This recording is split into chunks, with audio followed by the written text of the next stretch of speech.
अस्सलाम वालेकुम।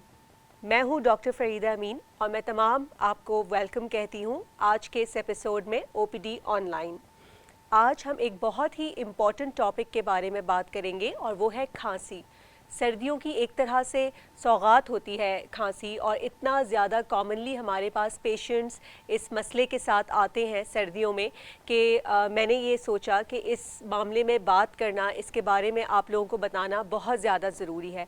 साथ ही साथ जैसे कि कोविड पेंडेमिक चल रहा है, कोरोना के केसेस अब भी रिपोर्ट हो रहे हैं, बल्कि अब एक 5th वेव की सूरत में सामने आ रहा है। तो ये जानना बहुत ज़्यादा ज़रूरी है कि कौन से ऐसे सिम्टम्स हैं, कौन सी ऐसी अलामतें हैं जो कि आप लोगों को एक तरह से सोचना चाहिए कि ये एक कोविड हो सकता है, ये कोरोना भी हो सकता है, ये फ्लू भी हो सकता है। तो वो क्या ऐसी चीज़ें हैं। इसके अलावा हम ये भी डिस्कस करेंगे कि खांसी के और क्या क्या रीज़न्स होते हैं। तो ऐसा ज़रूरी तो नहीं है कि हर खांसी कोरोना ही हो। तो अगर कोरोना नहीं है, अगर इन्फेक्शन नहीं है, तो और खांसी के क्या कॉजेज़ होते हैं और ख़ास तौर पे क्यों सर्दियों के मौसम में ही खांसी की अलामत बहुत ज़्यादा प्रेजेंट करती है। तो सबसे पहले तो मैं आप लोगों को ये बताना चाहती हूँ कि खांसी की जो 2-3 ख़ास तौर पर जो बीमारियाँ हैं जो कि खांसी के साथ प्रेजेंट करती हैं और जो बहुत ज़्यादा कॉमन है। एक तो ज़ाहिर है इन्फेक्शंस, जैसे कि फ़्लू हो गया, जो नज़ला ज़ुकाम जिसको कॉमन कोल्ड कहते हैं, और अब वही कॉमन कोल्ड एक कोविड की सूरत में सामने आया है। तो एक तो ये रीज़न है।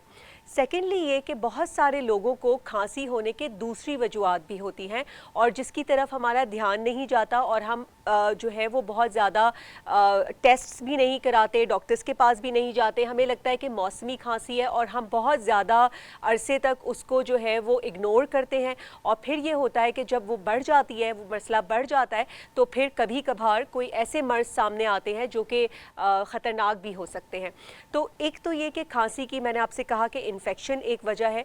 दूसरी वजह खांसी की सीने की जलन या तेज़ाबियत जिन लोगों को होती है वो भी कभी कभार खांसी की सूरत में या गले की खराश की सूरत में प्रेजेंट करती है।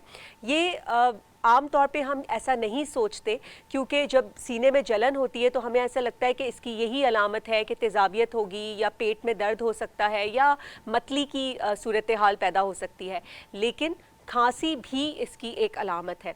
इसके अलावा एलर्जिक राइनाइटिस यानी कि एलर्जीज़ की वजह से भी खांसी होती है, जिसमें आम तौर पे सुबह उठते ही छींकें आना, नाक बंद रहना या नज़ले की सूरत हाल रहना, या फिर सर में या चेहरे के इन हिस्सों में दर्द होना या कान बंद हो जाना, सुनाई कम देना, ये सारी अलामतें जो है वो एलर्जी की अलामतें होती हैं, जो कि नाक, कान और गले की एलर्जी होती है।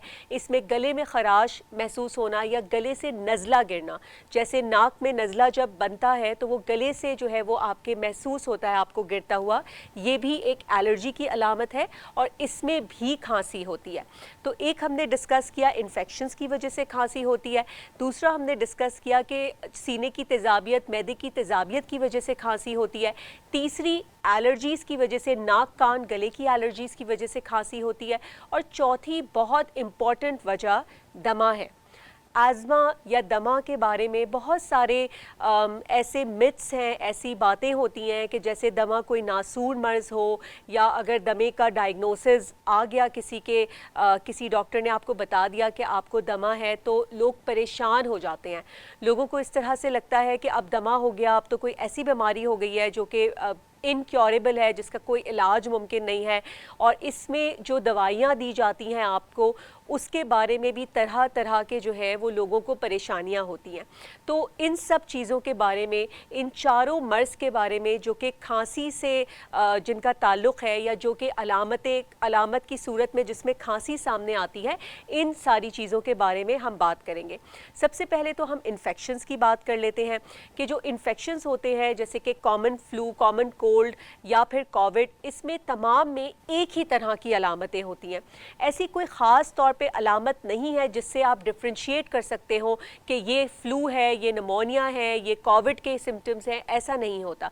इसमें आम तौर पे अचानक से नज़ला ज़ुकाम शुरू हो जाना, बुखार हो जाना, गला ख़राब होना, छींकें आना और सूंघने की सलाहियत में कमी आ जाना और टेस्ट करने की सलाहियत में कमी आ जाना, ये सारे ही सिम्टम्स जो है वो फ्लू में भी हो सकते सकते हैं और कोविड में भी हो सकते हैं।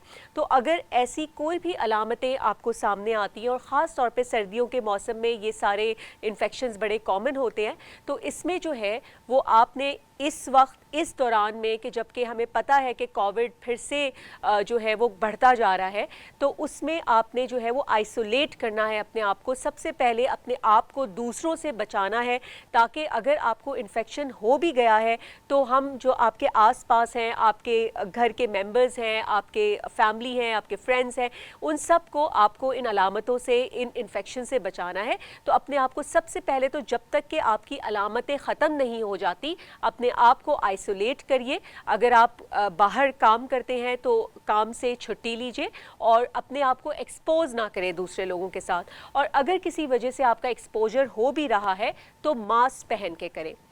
इस सूरत हाल में बेहतर ये है कि आप अपना कोविड का टेस्ट करवा लीजिए, बहुत बेहतर है। अगर किसी वजह से आप टेस्ट नहीं करवाते और आप आइसोलेट अपने आप को कर लेते हैं, ये भी जो है वो ठीक स्ट्रैटेजी है। लेकिन इस केस में अगर खुदा न खास्ता सांस में तकलीफ़ होने लगे या फिर एक आम सा आला आता है जिससे ऑक्सीजन की मिक़दार, ऑक्सीजन की सैचुरेशन आप अपने जिस्म में, आप अपने ब्लड में देख सकते हैं। उंगली में जैसे सिर्फ एक क्लिप की तरह से पहन के वो आपको ऑक्सीजन की सैचुरेशन बताता है। अगर आपकी ऑक्सीजन सैचुरेशन 95% या उससे कम आती है तो फिर इसका मतलब है आपको फौरी तौर पे हॉस्पिटल जाने की ज़रूरत है, डॉक्टर से जो है वो अपना इलाज करवाने की ज़रूरत है। अगर आपके ये सिम्टम्स जो है वो 2-3 दिन 4 दिन में ख़त्म हो जाते हैं तो आप एक 5 दिन के बाद अपने आप को जो है वो दूसरों से फिर एक्सपोज कर सकते हैं और नॉर्मल अपनी लाइफ पे आ सकते हैं। साथ ही साथ प्लीज़ ये ख्याल रखें कि वैक्सीनेशंस आपकी मुकम्मल हैं और जैसे कि बूस्टर इंट्रोड्यूस करवाए जा रहे हैं तो बूस्टर्स भी बहुत ज़रूरी है कि आपने लगाए हुए हों, क्योंकि यही ऐसी एक वाहिद चीज़ है जो आपको बचा सकती है। ना सिर्फ ये कि कोविड होने से, बल्कि अगर खुदा न खास्ता आपको कोविड हो भी जाता है तो ये वैक्सीनेशंस उसकी सिवियरिटी को कंट्रोल करती हैं, जिसका मतलब ये है कि ये मर्ज़ जो है वो कॉम्प्लिकेशन उसमें जो है वो कम से कम होगी अगर आपने वैक्सीनेशन लगाई हुई है। ख़ास तौर पे अपने ख़ानदान के जो एल्डरली मेंबर्स हैं उनको बूस्टर्स लगाने का अब टाइम हो गया है, तो प्लीज़ उनके बूस्टर्स जो है वो वक्त पे लगवा लें। तो एक हमने इन्फेक्शंस के बारे में बात की, दूसरा हम सीने की तेज़ाबियत के बारे में बात करेंगे जो कि खांसी की सूरत में कभी कभी सामने आती है। सीने की तेज़ाबियत या मैदे की तेज़ाबियत जिसको कहते हैं, उसके लिए कुछ चीज़ों का ख्याल रखें अपनी रोज़मर्रा की ज़िंदगी में। एक तो ये कि खाने का इस्तेमाल, जब भी आप खाना खाते हैं तो उसकी मिक़दार को कंट्रोल रखिए। बहुत ज़्यादा खाना एक साथ खाना और फिर 10-12 घंटे खाना बिल्कुल नहीं खाना, ये जो मसला है ये तेज़ाबियत को बढ़ाता है। तो हम ये कहते हैं कि स्मॉल एंड फ्रीक्वेंट मील्स लीजिए, जिसका मतलब है कि हर दफ़ा थोड़ा सा खाइए और बार बार, जैसे 6 घंटे पर जो है वो थोड़ा थोड़ा सा अगर आप खा लें, पेट को खाली ना रखें, तो सीने की तेज़ाबियत नहीं होगी। बहुत ज़्यादा रोगनी खाने का इस्तेमाल या जिसको हम कोल्ड ड्रिंक्स कहते हैं, इन चीज़ों का इस्तेमाल या बाहर के खाने का इस्तेमाल, जंक फूड का इस्तेमाल इस मसले को बढ़ाता है। सोने से पहले खाना खा के सो जाना भी तेज़ाबियत को बढ़ाता है। इसीलिए हम कहते हैं कि जब आप खाना खाएं और सोएं उसमें तकरीबन 2 घंटे का फ़र्क होना चाहिए ताकि वो खाना उस वक्त तक आपको हज़म हो गया हो।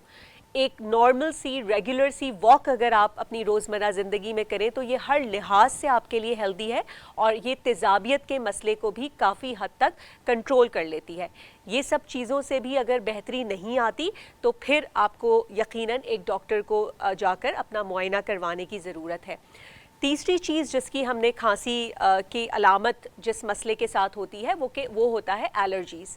एलर्जीज़ नाक कान गले की बहुत ज़्यादा कॉमन है, ख़ास तौर पर आजकल जो पोल्यूशन ज़्यादा हो जाता है, कुछ इलाक़ों में स्मॉग हो जाती है, उसकी वजह से नज़ला ज़ुकाम होना, छींकें होना, ये बहुत कॉमन है।